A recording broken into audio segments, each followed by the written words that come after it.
نحمدہ ونصلی ونسلم علی رسولہ الکریم اما بعد۔ اللہ کے رسول صلی اللہ علیہ وسلم کی حیات مبارکہ میں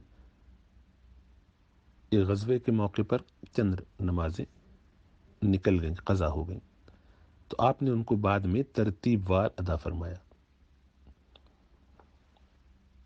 اس پر سب کا اتفاق ہے کہ جو نماز کسی شخص کی چھوٹے گی، قضا ہو جائے گی، وہ اس کو ادا کرے گا، وقت گزرنے کے بعد بھی اس کو ادا کرنا پڑے گا، یہی اصل ہے۔ اب سوال اگر یہ کیا جائے کہ کیا اللہ کے رسول صلی اللہ علیہ وسلم کے زمانے میں ایسا کبھی ہوا کہ کسی شخص نے پچھلے کئی سالوں کی نمازیں قضا کی ہوں؟ تو جواب یہ کہ جی نہیں، ایسا نہیں ہوا۔ اس لیے نہیں ہو سکتا تھا کہ لوگ ایمان لاتے تھے اور ایمان لانے کے بعد پہلا کام ان کا یہ ہے کہ وہ نمازیں ادا کریں۔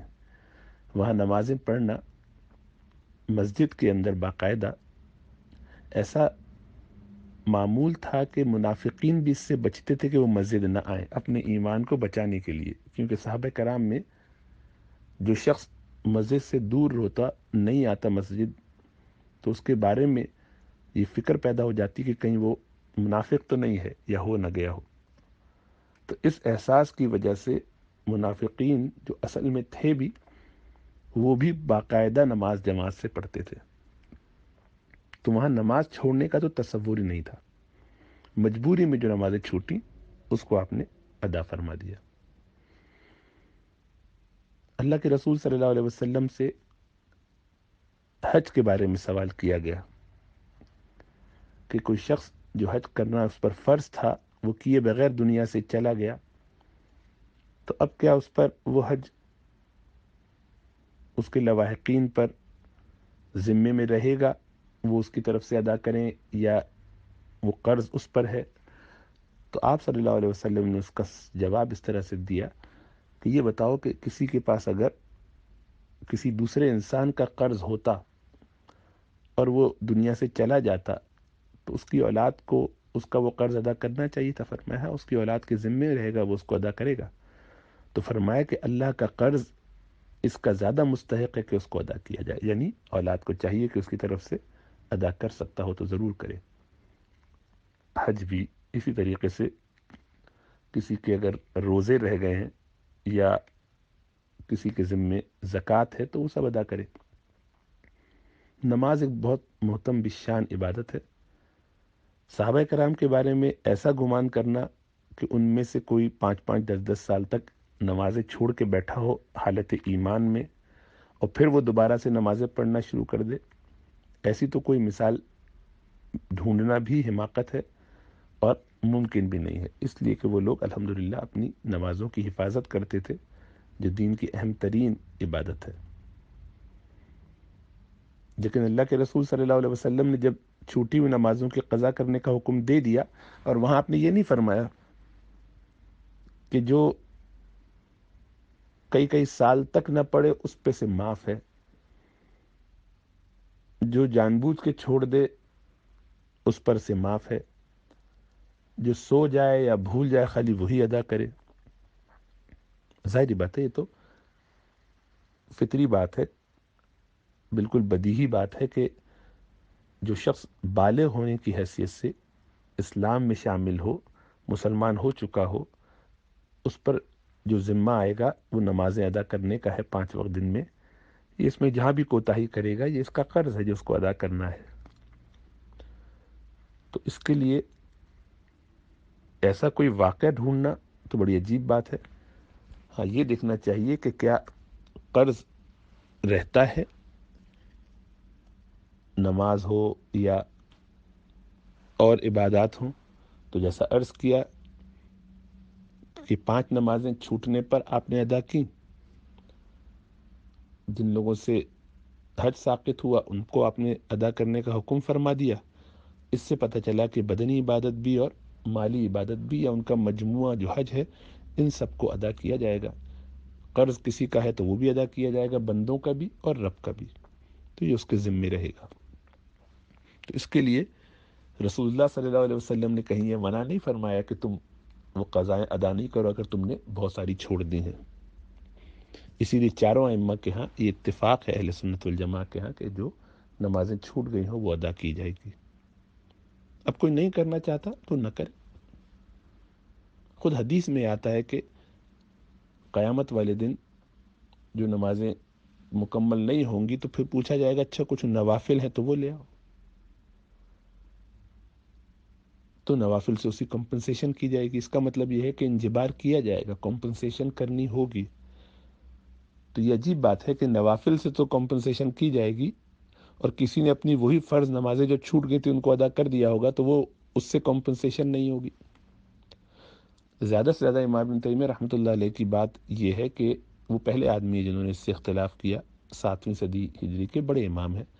انہوں نے کہا کہ پچھلی نمازوں کو اگر 5 سے زیادہ ہو گئی تو نہ کرے قضا، توبہ استغفار کر لے اور آئندہ سے چلے کیونکہ بہت زیادہ ہو گئی۔ لیکن یہ بات امت نے قبول نہیں کی۔ چاروں ائمہ کے ہاں یہ اسی طرح ہے کہ قضائیں ادا کرنی ہے اور استغفار بھی کرنا چاہیے کہ جان بوجھ کے چھوڑیں، انجانے میں چھوٹ گئیں تو انشاءاللہ تعالی اللہ معاف فرمائیں گے۔ تو ان کا کہنا یہ ہے کہ اب چونکہ یہ نمازیں چھوٹ گئی ہیں تو گویا اس وقت وہ شخص دائرہ اسلام سے خارج تھا، اب دوبارہ گویا وہ اسلام میں آ رہا ہے، نئے سرے سے نمازیں پڑھ رہا ہے، تو پچھلی نمازیں اس کی معاف ہو گئی۔ اس کو کافر اگر آپ مانتے ہیں تو پھر اس کے نکاح کو بھی فاسد قرار دیجئے، اس دوران میں جو اس کا لین دین وغیرہ ہوا ہے اس میں بھی معاملات بدل جائیں گے، بہت ساری اور چیزیں ایسی پیدا ہو جائیں گی کہ جو گڑبڑ ہوں گی۔ اس لیے ایسا نہیں کیا جا سکتا، یہ بالکل کمزور رائے ہے۔ اس بنیاد پر امت نے اس رائے کو ریجیکٹ کر دیا۔ لیکن موجودہ زمانے میں پھر چند ان لوگوں نے کہ جو ان چاروں ائمہ کی رائے کو نہیں لیتے بلکہ خود اپنے طور پر قرآن و حدیث میں غور کرتے ہیں اور ظاہری طور پر جیسا لگتا ہے اس کے مطابق چلتے ہیں، امید اخلاص سے انشاءاللہ چلتے ہیں، تو ان کی رائے یہ ہے کہ جنہیں ہم آج کل اہل حدیث کہیں یا سلفی کہیں یا غیر مقلدین کہیں، تو ان کے یہاں یہ ہے کہ ضرورت نہیں ان نمازوں کو لوٹانے کی، اس لیے کہ صحابہ کے زمانے میں ایسی کوئی مثال نہیں ملتی، تو ظاہری بات ہے وہ مثال تو ڈھونڈنا ہی عجیب بات ہے، جیسے پہلے عرض کیا۔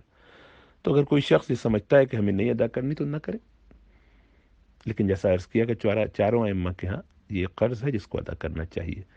اور پھر یہ بتائیے کہ قیامت والے دن اگر یہ چلی مان لیا کہ چاروں ائمہ کی بات درست نہیں تھی، ان کا اجتہاد درست نہیں تھا، حالانکہ قرآن کا حکم یہی ہے کہ فاسألوا اہل الذکر ان کنتم لا تعلمون، کہ علم والوں سے پوچھ لیا کرو اگر تمہارے پاس علم نہ ہو۔ تو چاروں ائمہ یہ بات کہہ رہے ہوں تو پھر بھی چلو کسی کو لگتا ہے کہ اس کے پاس اس سے زیادہ علم ہے اور زیادہ فکر ہے اور وہ اس کے مطابق چل رہا ہے، تو اس کے مطابق وہ نہ بھی ادا کرے۔ تو اگر تو یہ بات درست ہوئی بھی تب بھی جس نے اپنی قضائے عمری پڑھی ہوں گی، پچھلی نمازیں ادا کر لی ہوں گی، تو آپ کا کیا خیال ہے کہ وہ شخص قیامت والے دن اللہ اس کو عذاب دیں گے کہ تم نے وہ نفلیں کیوں ادا کی، وہ فرض کیوں ادا کیے؟ پکڑ ہوگی اس کی کہ تم نے وہ قضائیں کیوں ادا کی۔ کیونکہ اللہ آپ نے فرمایا تھا کہ فاسألوا اہل الذکر، میں نے علم والوں سے پوچھ لیا تھا اور انہوں نے مجھے یہی فرمایا، میں نے اس کے مطابق عمل کیا۔ تو مجتہدین تو غلطی بھی کریں اپنی رائے میں تو تب بھی ایک اجر پاتے ہیں، جیسا کہ اللہ کے رسول صلی اللہ علیہ وسلم نے فرمایا، اور درست ہو ان کی رائے تو دوہرا اجر پاتے ہیں۔ تو یہاں تو قرآن کے حکم کے عین مطابق مجتہدین کی رائے پر کوئی عمل کر رہا ہو تو اسی کوئی پکڑ نہیں ہوگی۔ ہاں اپنی رائے کے مطابق کوئی فیصلہ کرتا ہے، خود ہی اپنی سوچ کے مطابق فیصلہ کرتا ہے، مجھے جو سمجھ میں آتا ہے، مجھے جو لاجیکل لگتا ہے، مجھے جو آسان لگتا ہے کہ مشکل نہ پڑ جائے، کون ادا کرتا پھرے گا؟ تو بھائی کوتاہی کی ہے تو کوتاہی کا انجبار بھی تو ہوتا ہے۔ اور پھر یہ کہ وہ جو نوافل ہیں وہ بھی کہاں لوگ ادا کرتے ہیں؟ یہ اگر مان بھی لی جائے امام ابن تیمیہ والی بات یا اہل حدیث لوگوں کی یہ بات، تب بھی تو یہی ہوگا نا کہ یہ نوافل بن جائیں گے تو نفل کا ثواب مل جائے گا، نفل سے کمپنسیشن ہو جائے گی، تو اس پہ پریشانی کی کیا بات ہے؟ یعنی امت کو نوافل یا فرض ادا کرنے سے روکنے کی وہ کیا حکمت ہے؟ یعنی لوگ کہتے ہیں کہ گھبرا جاتے ہیں، لوگ کوئی نہیں گھبراتا، سینکڑوں ہزاروں لوگوں کو مسجد میں اپنی بتاتے ہیں اور الحمدللہ وہ پڑھتے ہیں، کوشش کرتے رہتے ہیں، پھر اپنی زندگی میں روزانہ کرتے کرتے مکمل ہو گئی تو بہت اچھا، نہیں ہوئی اللہ معاف فرما دیں گے۔ اللہ تو سبحانہ و تعالیٰ ہر گناہ کو معاف فرما سکتے ہیں، ہر کوتاہی کو معاف فرما سکتے ہیں، اللہ بادشاہ ہیں، لیکن ہمیں تو اپنا کام پورا کرنا ہے۔